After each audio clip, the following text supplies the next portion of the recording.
খাওঁতে মানে 3 ঘণ্টা 4 ঘণ্টা লাগি যায়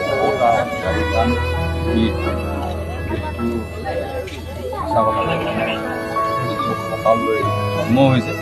আৰু কপাল লৈ পাইছোঁ কপাল লাগে আমিবিলাক কেতিয়াবা কেতিয়া মোৰ লিখা আছে আমাৰ মনত যোগাযোগ প্ৰায় হোৱাটছআপৰ যোগেৰে হয় কেতিয়াবা যদি নতুনকৈ গান এটা ৰিলিজ কৰে আজিকালি যদি ইউটিউবৰ ডিজিটেলৰ দিন কেছেটৰ দিন নাই CD দিন নাই তেতিয়া লিংকটো পঠাই দিয়ে ককাই গীতটো শুনিব কেনেকৈ জনাব তাৰপিছত সময় পালে গীতটো শুনো আৰু উত্তৰো দিওঁ ভাল লাগিলে বেয়া লাগিলে গতিকে জাতীয়তাবাদীৰ মনৰ শিল্পী আচলতে আমিবোৰ শিল্পী নহয় দেই শিল্প কৰ্মৰ লগত জড়িত এজন ব্যক্তি ৰাজীৱ শিল্পী গতিকে মই আহিব পৰা নাছিলোঁ বিভিন্ন কামত ব্যস্ত হৈ আছিলোঁ আজি সময় উলিয়াই আহিলোঁ আৰু হয়তো আগতে আহিব লাগিছিল গুৱাহাটীৰ পৰা 4:30-5টা বজাত পালোহি পাই তিনিচুকীয়াৰ পৰা ইয়ালৈ বুলি আহিলোঁ মোৰ ভাতৃজনৰ লগত আহি পাওঁতে যদিও পলম হ'ল কিন্তু আহি থাকোঁতে ইমানেই ভাল লাগিছে যি লানি নিচিগা গাড়ী হয়তো মানুহে খোজকাঢ়ি আহিছে এইটো কথাই স্পষ্ট কৰে যে অসমৰ ৰাইজে শিল্পী কিমান ভাল পায় নিস্বাৰ্থভাৱে ভাল পায় আৰু নিস্বাৰ্থভাৱে মৰম দিয়ে গতিকে শিল্পী এজন এনেই হ'ব নোৱাৰে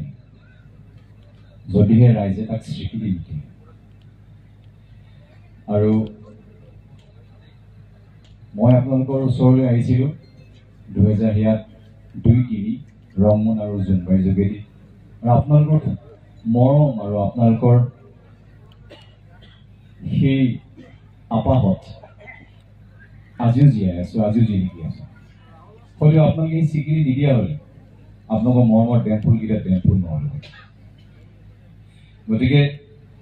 আজি এই মঞ্চত পবিত্ৰ মঞ্চত মোৰ প্ৰতিজ্ঞাবদ্ধ মই যি কৰিম সদায় অসমৰ ৰাইজৰ কাৰণে কৰিম অসমীয়া জাতিটোৰ কাৰণে কৰিম আৰু সদায় অসমৰ মাটিত উজ্জীৱিত গানেই হওক ছবি হওক কেনেদৰে বিশ্ব দৰবাৰত আমি জিলিকাব পাৰোঁ সেয়া মোৰ প্ৰথম আৰু শেষ লক্ষ্য যদিও বহুতে কয় যে তই ডাইলগ মাৰিছ নেকি বা নাটকৰ সংলাপ নেকি বা ছবিৰ সংলাপ নেকি সংলাপ নহয় মনৰ পৰা উজ্জীৱিত মুখেৰে নিগৰি অহা কথা আৰু যিহেতু অসমীয়া ল'ৰা মোৰ মা অসমীয়া দেউতা অসমীয়া বোকাপানীত গছকি ডাঙৰ হৈছোঁ অসমৰ যিকোনো সমস্যা চকুৰে দেখিছোঁ গতিকে কৰ্তব্য আমাৰ প্ৰত্যেকৰ কৰ্তব্য আছে মই শিল্পকৰ্মত জড়িত আৰু আমাৰ